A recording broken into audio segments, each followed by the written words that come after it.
ભરૂચના હાસોટ પંથકમાં આવેલ ખેતીની જમીનમાંથી પસાર થતી અંકલેશ્વરની એનસીટીએલ કંપનીની પ્રદૂષિત પાણીની પાઇપલાઇન માટે ખોદકામની કામગીરી ખેડૂતોએ અટકાવી વિરોધ નોંધાવ્યો હતો. ભરૂચના હાસોટ પંથકમાં આવેલ ખેતીની જમીનમાંથી પસાર થતી અંકલેશ્વરની એનસીટીએલ કંપનીની પ્રદૂષિત પાણીની પાઇપલાઇન અર્થે થતી ખોદકામની કામગીરી ખેડૂતોએ અટકાવી દીધી હતી.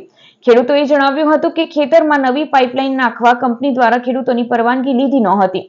એનસીટીએલ કંપની દ્વારા પોલીસ બંદોબસ્ત સાથે હાસોટમાં ખેતરમાં કંપનીનું પાણી જવા માટેની પાઇપો નાખતા ખેડૂતોનો વિરોધ થતા કામ રોકવામાં આવ્યું હતું. ખેડૂતોએ પોલીસની હાજરીમાં કામગીરી રોકી હતી. કંપનીના સીઈઓ ઉમેશ ચૌહાણના મતે આ પાઇપલાઇન નાખવા માટે પ્રાંત અધિકારીની સહમતિ લેવામાં આવી હતી અને બાદમાં પોલીસ બંદોબસ્ત માંગવામાં આવ્યો હતો. તેઓએ એવું પણ ઉમેર્યું હતું કે ખેડૂતો સાથે અગાઉ બેઠક યોજવામાં આવી હતી, પરંતુ ખેડૂતો બેઠકમાં હાજર રહ્યા નહોતા.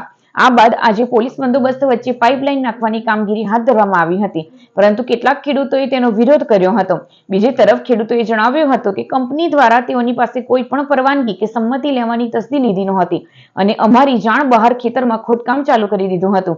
તે સાંખી લઈ શકાય નહીં. આ પાઇપલાઇન મારફતે પ્રદૂષિત પાણી વહન થવાનું હોય. ભવિષ્યમાં પાઇપલાઇન લીક થાય તો ખેતરમાં ભારે નુકસાન થઈ શકે છે.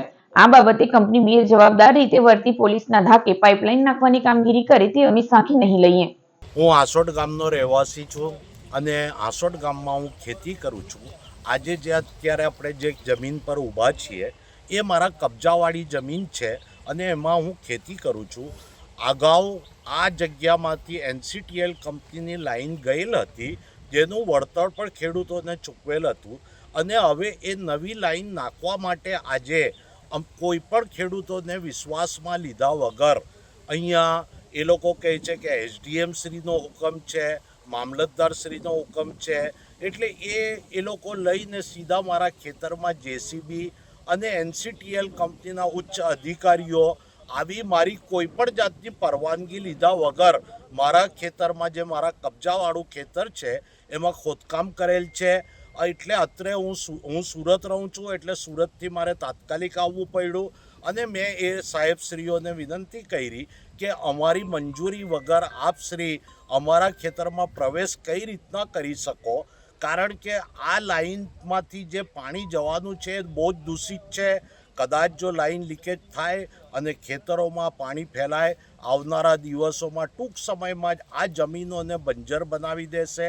એટલે સરકારશ્રીને બી મારી ખાસ વિનંતી છે કે ખેડૂતોની ખેતીનો આવી રીતના નખો જ નહીં વળે એ પણ ધ્યાન રાખો અને ગરીબ ખેડૂતો જે આના ઉપર આજીવિકા રડીને પોતાનું ગુજરાન ચલાવે છે એમને આવી મોટી મોટી કંપનીઓ આવીને દબડાવી નહીં જાય એ દિશામાં પણ યોગ્ય પગલાં લો એવી મારી આપ સરકારશ્રીને નમ્ર વિનંતી છે.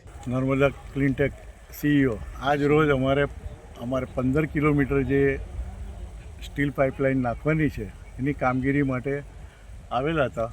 સ્થળ પર અમુક ખેડૂતોએ વિરોધ ઉઠાવ્યો અને કામગીરી અટકાવેલ છે કે અમારે જાણ વગર તમે ખેતરમાં કેમ પ્રવેશો છો એમ કરીને અમને અટકાવવામાં આવેલ.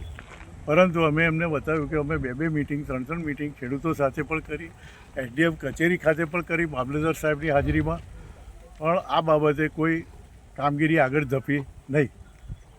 એમની રજૂઆત અનુસાર 2 વખત સર્વે કરવામાં આવ્યો અને પાક વળતર અંગે પણ ફરીથી વળતરની રકમ નક્કી કરવામાં આવેલ, છતાં પણ ત્યાંથી એ લોકોએ સ્વીકારેલ નહીં.